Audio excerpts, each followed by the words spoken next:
afternoon, everyone. Just a few things at the top, and then I will be happy to take your questions.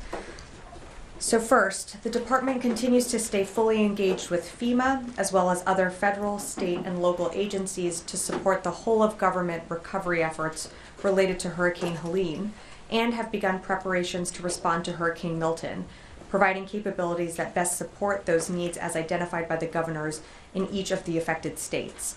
As previously mentioned, in North Carolina, we've deployed over 1,500 active duty soldiers helping with emergency route clearance, rotary wing search and rescue, and the delivery of food, water, and other needed resources to residents in the hardest affected areas in western North Carolina. On top of that, you have the U.S. Corps of Engineers, who have nearly 500 personnel manning 12 emergency operations centers throughout the areas impacted by Hurricane Helene, to include 3 of those in North Carolina. We know the foundation of our uniformed response comes from our National Guard, who now have roughly 5,000 Guard members from 19 different states doing just phenomenal work across the board, serving these impacted communities. And in Florida, more than 5,000 members of the Florida National Guard have been mobilized to prepare for recovery efforts from the imminent arrival of Hurricane Milton. Additionally, U.S. Army North is preparing high water vehicles, helicopters for search and rescue operations, forces logistics support to FEMA search and rescue teams, medium lift helicopters for moving personnel and equipment, and command and control and sustainment for DoD forces, and has moved personnel and equipment from their contingency command post to Fort Moore, Georgia, as they stand ready to respond to support requests from FEMA and state leadership. Shifting gears, this morning Secretary Austin spoke by phone with Japan's Minister of Defense, Nakatani. Secretary Austin congratulated Minister Nakatani on his recent appointment at a time when the United States and Japan continue to make historic progress on alliance priorities. The two officials reaffirmed their commitment to modernize alliance command and control and expand bilateral presence in Japan's Southwest Islands. They also reiterated the importance of deepening defense cooperation with regional partners to advance a shared vision of a free and open Indo-Pacific region. Secretary Austin also spoke by phone today to new NATO Secretary General Mark Rutte. The Secretary congratulated him on his recent appointment as the alliance's new Secretary General, and the leaders reaffirmed their commitment to advancing NATO's priorities. Readouts of both calls will be available on defense.gov later today. On Secretary Austin's bilat with Minister Gallant, we were just informed that Minister Gallant will be postponing his trip to Washington, D.C. Secretary Austin looks forward to seeing him soon. And finally, as many of you are aware, due to Hurricane Milton, President Biden is no longer traveling to Ramstein to participate in the Ukraine Defense Contact Group. We are still working through what that means for the Secretary's schedule, but when we have an update, we'll be happy to share. With that, I'd be happy to take your questions. I don't see AP is on the phone. Lita Baldor, Associated Press. Hi, thanks, Sabrina. On the postponing of the Gallant visit, do you have any sense whether this has an impact on what Israel may or may not do regarding strikes on Iran at all? And did the Secretary speak with him, or is there a call on that plan? Thanks, Lita, for the question. So in terms of impact on Israel's response, again, I'm not going to speak for the Israelis and their operations. We certainly can remain in touch, whether it be in person via a meeting, should that be scheduled for a later time, or via phone. I'm not aware that the Secretary has spoken to Minister Gallant today, but of course, it's still early, and they're in touch pretty frequently, so a call could always be scheduled for later today or later this week. And that being said, we still continue to consult with the Israelis on, what their response might be, but I'm just not going to speculate further beyond what I said. I'll come into the room. Jen. So what was the reason that Minister Gallant gave for canceling the trip? You'd have to speak to the Israelis on that one. I was just told that that he postponed his trip. How much equipment has CENTCOM moved out of Tampa? How many warplanes, ships? What's happening? And have they moved all personnel out, or are they keeping a skeleton staff? So in terms of how much equipment has been moved from CENTCOM, from MacDill, I would refer you them to speak to that. I don't have those specific numbers, but I know that they've taken a number of precautions to move aircraft out, taking protective measures. There is an evacuation order in place. I believe there will be, only essential personnel needed at the base during this time, but for the most part, I think most folks are, following those orders and leaving the affected area. But can the ops center stay open and function if there's a massive hurricane? Is it protected, and what impact will it have on U.S. operations in the Middle East in the coming days? So in terms of operations in the Middle East, I do not anticipate any impacts to forces and our operations in the Middle East. They're going to continue to be able to conduct those missions. In terms of how the Ops Center will be able to operate, I'd really refer you to CENTCOM to speak to that. I just don't have that level of detail from here. Warren, did I see you? Yeah, two questions. You say you don't have a readout of a call today between Secretary Austin and Minister Gallant. Do we expect the pace of calls to continue as it has? And is there something the Secretary wanted to convey to Gallant in person that cannot be conveyed in a phone call? Meaning, is there in other words, will the in-person meeting simply turn into a phone call now that it's delayed, and do you have any sense of how long it's being delayed? I don't have a sense of how long it's Minister Gallant's visit has been postponed. I refer you to the Israeli Ministry of Defense to speak to that. No, there's nothing that can't be discussed over the phone that can be discussed in person. Certainly in-person visits allow for just, deepening of the relationship, being in person. The question that Lita had asked me was, has the Secretary spoken to Minister Gallant today? And I just am not aware of any call that has taken place. That being said, there always could be one that lands on the books for later today, later this week, next week. I think that they remain in regular touch. I'll say about that. Yes, Charlie. I'm curious to know who initiated Gallant's visit here to begin with. Was he beckoned by the Secretary of Defense, or was it maybe his idea that maybe they needed to have a face-to-face? I don't think the Secretary of Defense beckons anyone. This was a visit that was scheduled by Minister Gallant, and of course the Secretary would always love to host him at the Pentagon, and that's what we were going to do tomorrow. The visit's been postponed, and we'll work with Minister Gallant's office, should his trip be rescheduled to a later date. I'm sure the Secretary would be happy to host him again at the Pentagon. But it was Minister Gallant's idea to come visit. Minister Gallant was traveling to the U.S., and the Secretary welcomed him to the Pentagon to host him here for a bilateral meeting. Joe. Thank you, Sabrina. I guess you are aware of some reports are saying that Prime Minister Netanyahu asked Minister Gallant not to go to Washington. I guess you are aware of that, and if you have anything to say in regards to those reports. Thanks for the question. I am aware of those reports, and I think I'm going to stay out of Israeli politics. I mean, would you rule out such a thing between U.S.-Israel relations? I don't have any comment on the reporting that's coming out of the region. What I can tell you is that the Secretary has a great relationship with Minister Gallant. I think they've now spoken probably over 80 times, ballpark.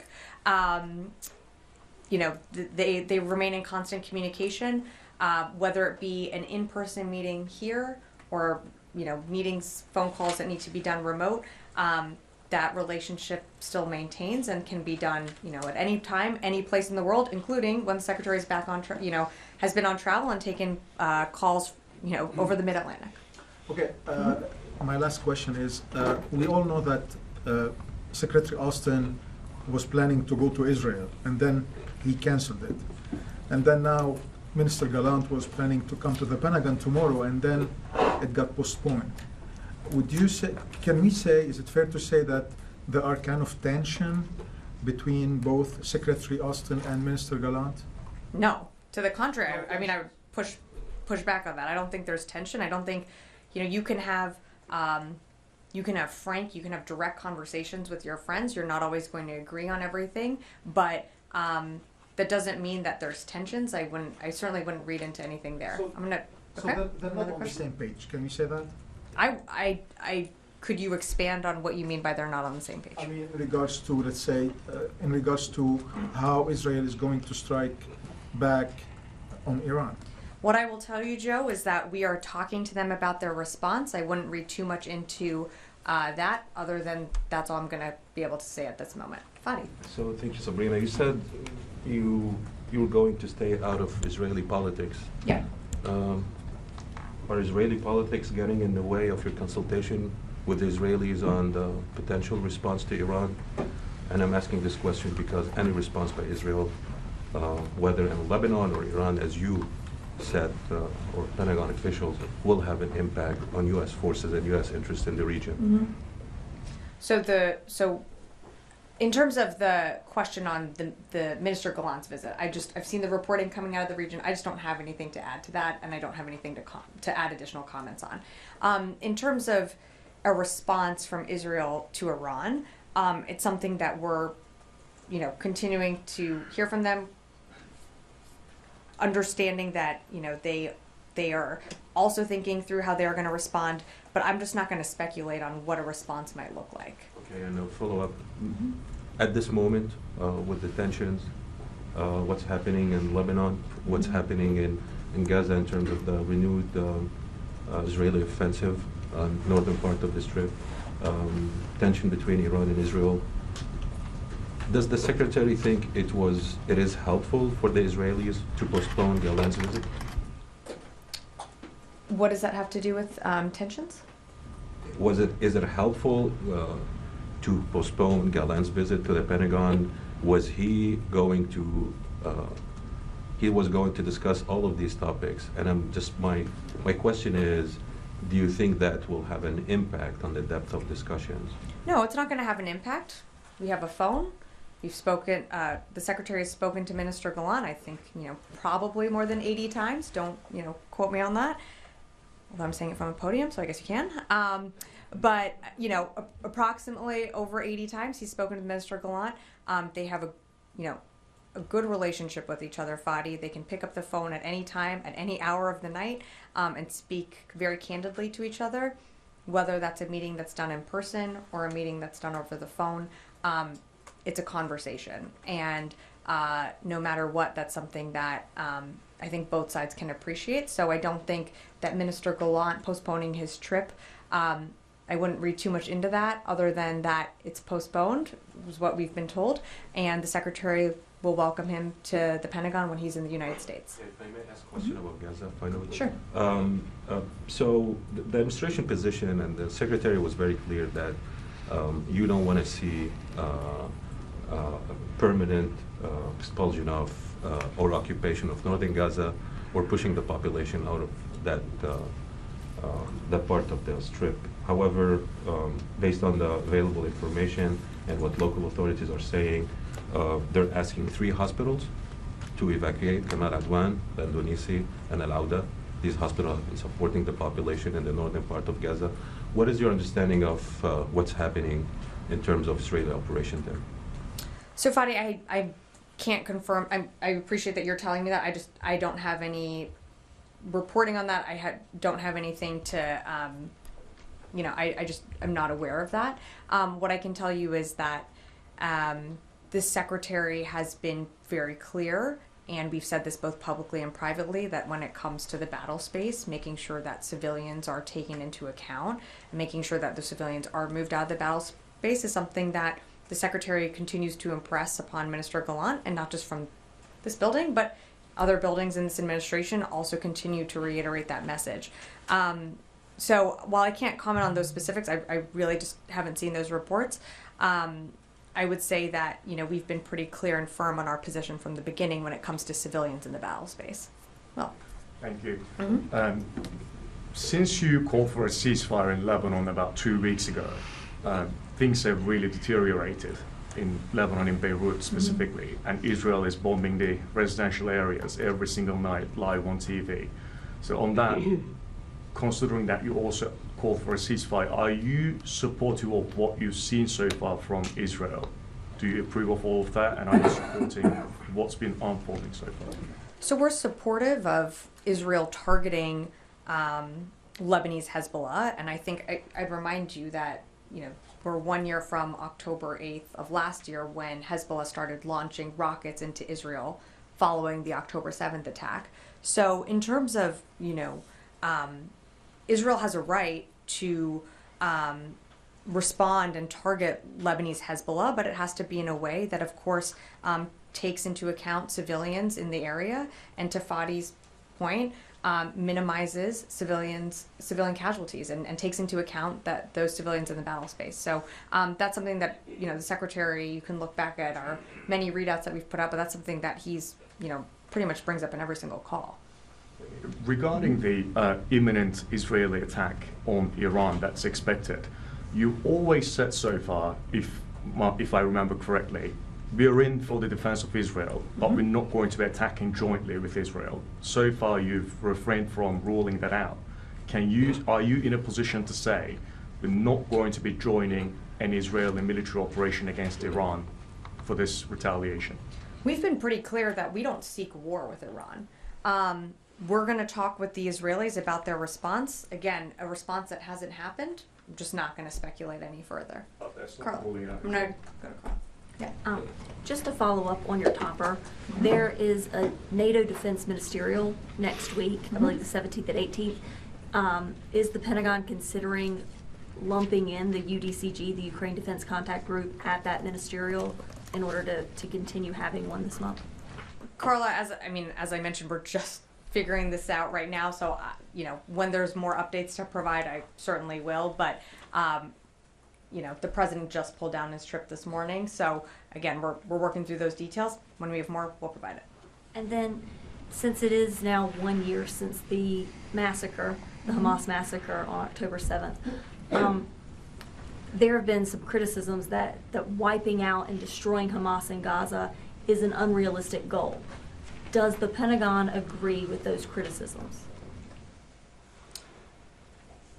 I'm sorry, going after Hamas in Gaza, we've been pretty clear that Israel has an absolute right to, in terms of defending itself, going after those terrorists that attacked Israel and killed innocent civilians, over a year ago now. How success is defined, that's something for Israel to really define, and that's not something that the United States can define. But they have every right to continue to go after Hamas, that we know continues to operate in Gaza, continues to hold hostages that haven't been able to come home for more than a year now, and continues to put innocent Palestinians in harm's way by embedding in civilian infrastructure. Israel also must make sure that they're protecting civilians as they prosecute their campaign against Hamas. Janie. Thank you, Sabrina. Two questions. It was reported that North Korean military officers were confirmed dead, 6 persons, and 3 were wounded in Russian-occupied territory due to a Ukraine missile attack. What do you think about North Korean militaries fighting for Russia's war in Ukraine? So I haven't seen those reports, Janie, so I can't confirm that.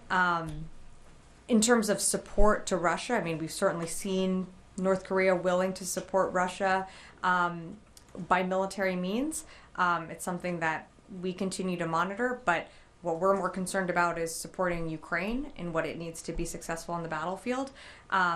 And you're going to see us continue to do that. Today, South Korea's defense minister said that since North Korea and Russia have established a mutual military cooperation relationship, there is a possibility that additional North Korean troops will be dispatched to Russia. How does the U.S. view this? Yeah, Janie, I don't have anything more to add other than what I said. I'm not aware of these reports that you're citing, so I just really can't offer further comment on it. Yeah. Thank you, Sabrina. There were some reports of explosions in the city of Isfahan in Iran last night. Do you have any sort of understanding whether it was a military exercise or it was a retaliatory attack by Israel? I'm not tracking that was any type of retaliatory attack, but I don't know what those explosions were, so I just don't have anything more to add to that. And are you with your Israeli partner still assessing a response to Iran attack? Yes, I think we are still, I have said this pretty clearly from a few folks that have asked in the room, but we're still talking to them about their response. I'm just not going to speculate further on what that might look like. Lastly, nowadays Iranian proxies in Iraq frequently attack Israel. I mean, they launch drones and missiles toward Israel. Do you think they shifted their strategy from attacking U.S. personnel and attacking Israel? I'm sorry, was the first part of your question on groups in Iranian proxies in Iraq and Syria? They frequently, launch drones towards Israel. And do you think they changed their strategy to attack Israel rather than U.S. personnel in Iraq? I think we've seen them attack, whether it be U.S. forces or try and launch attacks towards Israel pretty much from the beginning. I can't speak for their strategy. I'm certainly not going to speak on behalf of those groups. But we've seen this type of behavior pretty consistently from the beginning. And what you've also seen us do is continuing to engage and shoot down, whether it be missiles or drones that are launched, whether it be from Iraq or Syria. Our forces have shot those down before and will continue to do so in our self-defense and also in Israel's. Yeah. Is there any discussion between this building and the Iraqi government over the Iraqi militia group's involvement into this conflict? We saw the Iraqi Prime Minister send a public message to President Biden, and he was talking about shielding Iraq from this conflict. So is there any discussion between you and the Iraqi government to rein these groups and to make Iraq stay away from this war? I don't have any conversations to read out from the secretary, but we're certainly always in touch with our Iraqi counterparts. Something that, what you've heard us say from, since these attacks started launching on October 17th, was that we would take measures to defend our forces. That's what we're going to continue to do, and we're going to keep saying that both publicly and privately, because we will take defensive measures if we are attacked. Another question on Iraq. ISIS has increased its activity in Iraq, especially in the disputed area between the Kurdistan region and Iraq. On Wednesday, in an ISIS ambush in Kirkuk killed 4 Iraqi soldiers. So what's your latest assessment on ISIS threats, and do you think the conflict in the Middle East has any impact on the resurgence of ISIS in Iraq?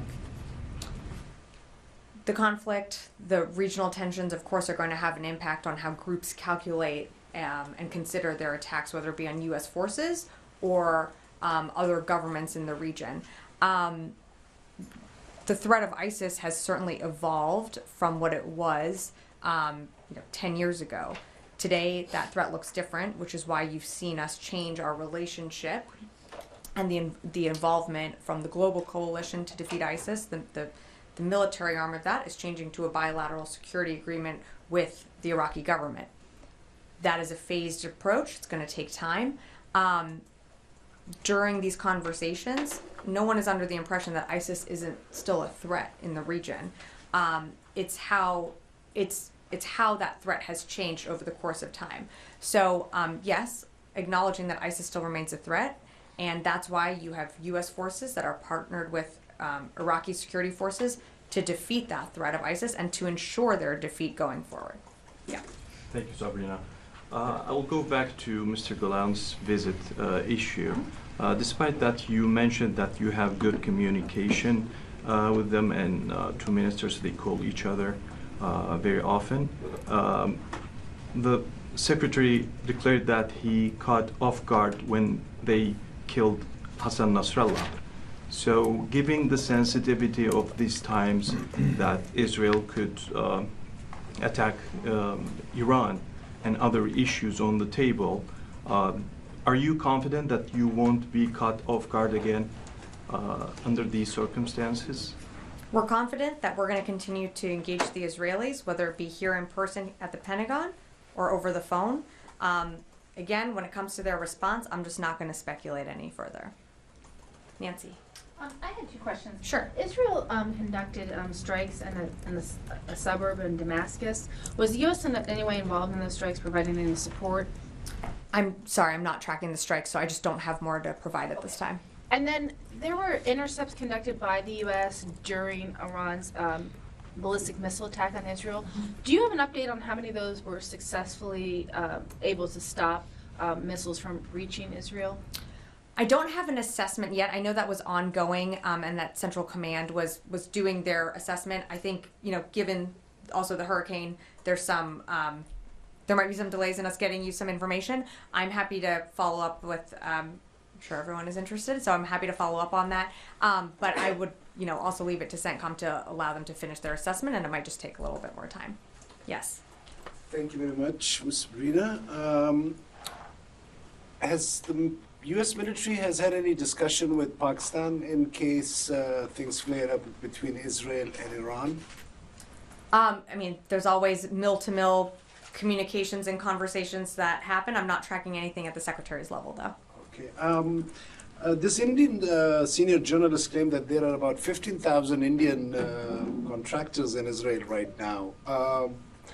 Do you think having more of these contractors would have decreased the number of children and innocent people killed in Gaza if this approach of ground troops was decided in the early days? I just don't have anything to add to that, and I'm not aware of contractors being on the ground or... Having a ground operation since day one in Gaza, do you think that would have decreased the number of innocent being killed or no? By a different countries... By Israel having a small military, if they had these contractors, like right now they have about 15,000 of them from India, do you think that would have decreased the number? I just can't speculate on the past, and I'm not aware of, contractors and how that would play into the approach. Again, for Israel's operations and how they're conducting their own operations, whether it be in Gaza or on the border, I'd refer you to Israel to speak to that. Just last question. Just right now, I'm coming from the State Department. My colleague Rita had asked Matt this question that 23 years ago, the U.S. went to Afghanistan because of Al-Qaeda. And today there are reports that Al-Qaeda is again growing in that region. I have raised this question. I've been raising this question for a year now. Pakistan and the Afghanistan and the U.S. Afghanistan and Pakistan foreign offices are now even having tussle with each other. In the midst of all this, is the Pentagon taking this at all serious that Al-Qaeda is growing to a strength where over the horizons operations might not be enough to tackle this challenge?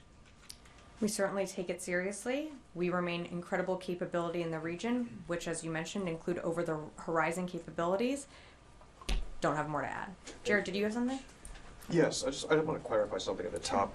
You mentioned the DoD was just informed of the defense minister's postponed visit.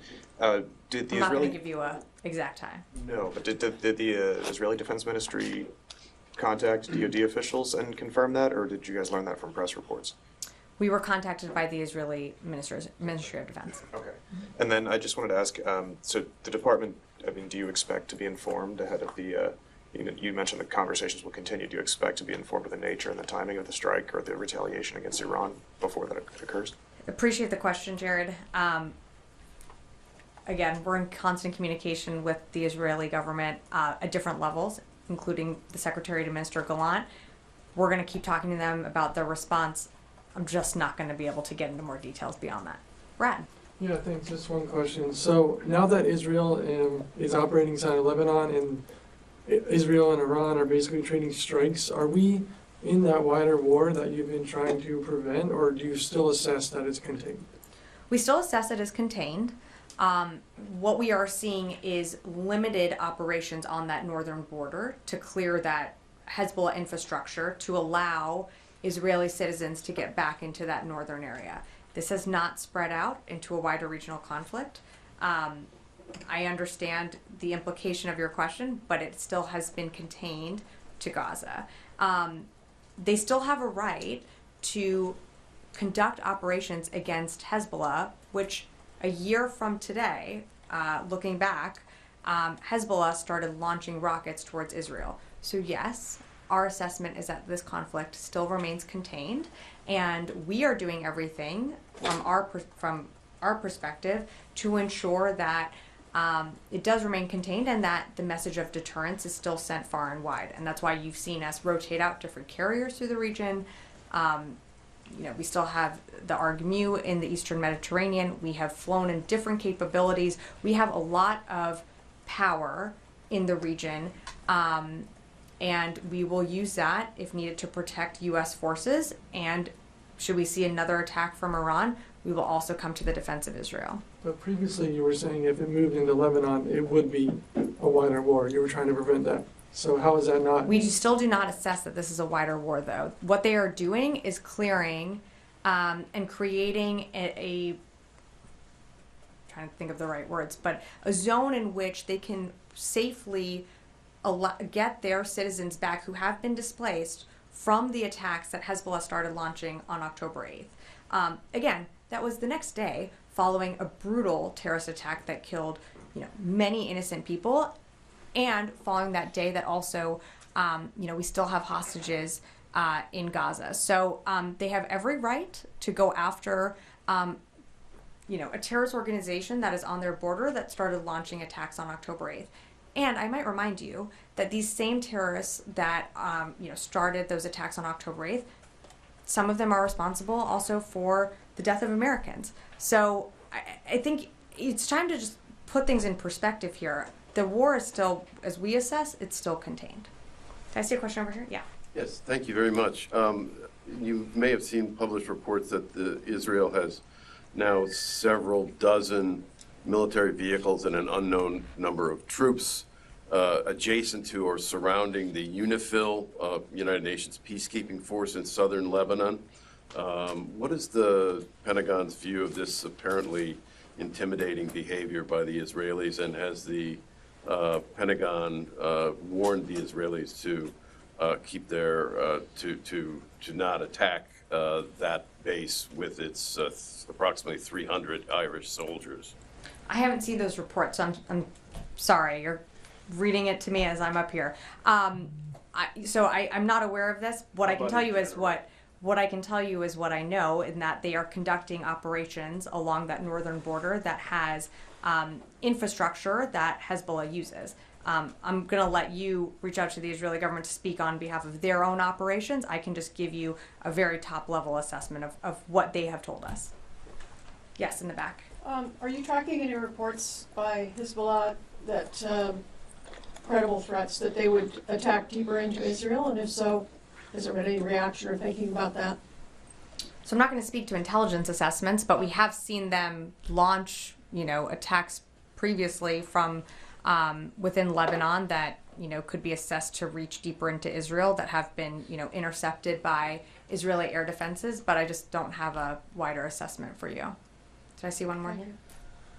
Yes, I wanted to follow on from Jen's question. So the Command Center for America's, might be argued, most dynamic region, CENTCOM, MacDill, it's been shut down, disrupted, at least moved 6,000 personnel or more. Is there a sort of dedicated fallback facility for those instances? I know it was shut down for Helene as well, or Helene. And then secondly, can MacDill itself, does it have the defenses to withstand a storm of this magnitude? I think those are great questions, Charlie, and I don't want to give you the wrong information. I honestly just don't have that here. I would refer you to MacDill to speak to that.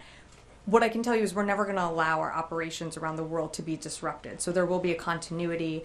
Command and control will still be, operational. The missions will still continue wherever they are around the world.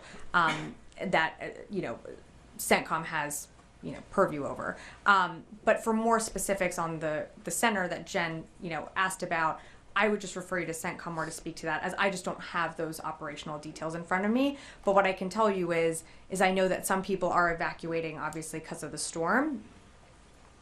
We want to make sure our personnel are taken care of. But for more on the facility itself, I'd refer you to MacDill to speak to that. Is General Kurilla back at CENTCOM? I believe so. Yeah. Okay, I got one, and then two, and then we'll wrap up. Yeah.